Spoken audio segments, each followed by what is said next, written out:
ఉంచుకున్నాను, దేశాన్ని ముందు తీసుకుని ఈ టైంలో నేను స్టెప్ ఇన్ చేయాలి. లేదంటే మొత్తం హోల్ కంట్రీ వినో పాకిస్తాన్ హౌ హార్డ్ అంటే వాళ్ళు ఎంత గట్టిగా వస్తున్నారు మన మీద అని. సో ఆ టైంలో నన్ను నేను బ్యాక్ చేసుకుని కంట్రీని ఒకసారి మైండ్ లో పెట్టుకుని ఆడాను. మీ వరుసగా 3 వికెట్లు పడ్డ తర్వాత మీ ప్లాన్ ఆఫ్ యాక్షన్ ఏ విధంగా ఉండే, టీం నుంచి మీకు ఎట్లాంటి ఏమైనా సూచనలు వచ్చాయా, మీరు అప్పుడు ఎట్లా ఆడాలనుకున్నారు అసలు? జస్ట్ నేను ఒకటే ఆ టైంలో జస్ట్ కంట్రీకి చెప్పాను కదా, జస్ట్ కంట్రీని గెలిపించాలి, కంట్రీని ఊహించుకుంటేనే ఆ సిచ్యువేషన్ వాళ్ళు హార్డ్ వచ్చారు నా మీద, పాకిస్తాన్ వాళ్ళు చాలా హార్డ్ వచ్చారు.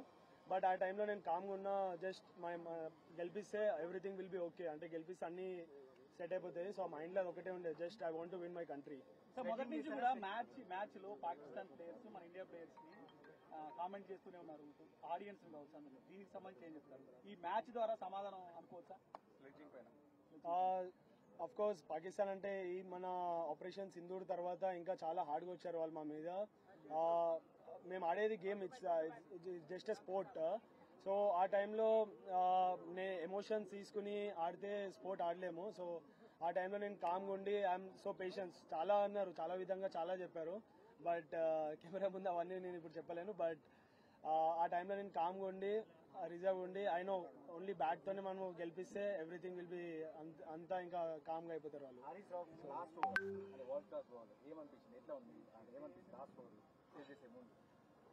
World class bowler of course, but ఆ టైంలో నేను నన్ను అనుకున్నా I'm the best player. India is always best. India is far అన్నిటికన్నా చాలా పైన ఇండియా అనేది. సో ఒకసారి నేను ఇండియాకి ఆడుతుంటే ఇవన్నీ బెస్ట్ బౌలర్ ఇలా చేస్తాడు అలా చేస్తాడు నా మైండ్ లో ఏం లేదు. ఓన్లీ ఆ టైంలో ఓన్లీ ఒక కంట్రీ వచ్చింది, just I want to win the game అంతే.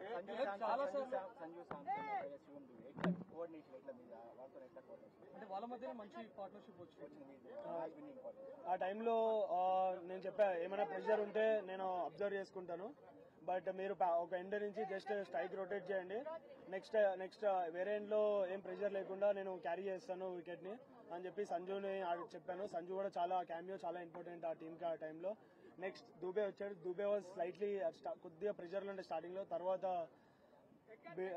ఇన్నింగ్స్ చాలా బాగా బిల్డ్ చేశాడు. సో దట్ హెల్ప్ నాకు పర్సనలీగా యాజ్ ఎ పార్ట్నర్షిప్ హెల్ప్ అయింది, ఆల్సో ఫర్ ద కంట్రీ.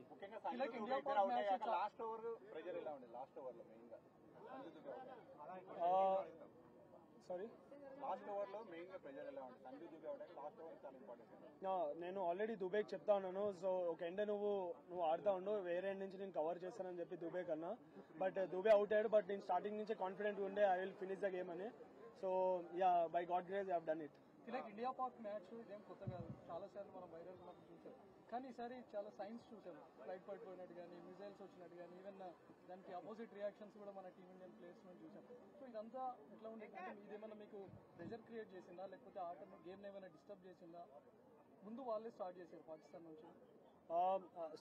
అదే ఇండియా పాకిస్తాన్ మ్యాచ్ లో ఓకే, బట్ ఆపరేషన్ సింధూర్ తర్వాత కొద్దిగా హార్డ్ గా వచ్చారు వాళ్ళు మా మీద. బట్ మేము ఆడేది చెప్పాను కదా మళ్ళీ స్పోర్ట్.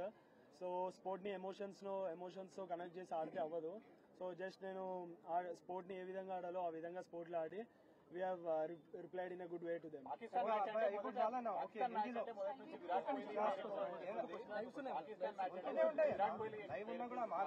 విరాట్ కోహ్లీ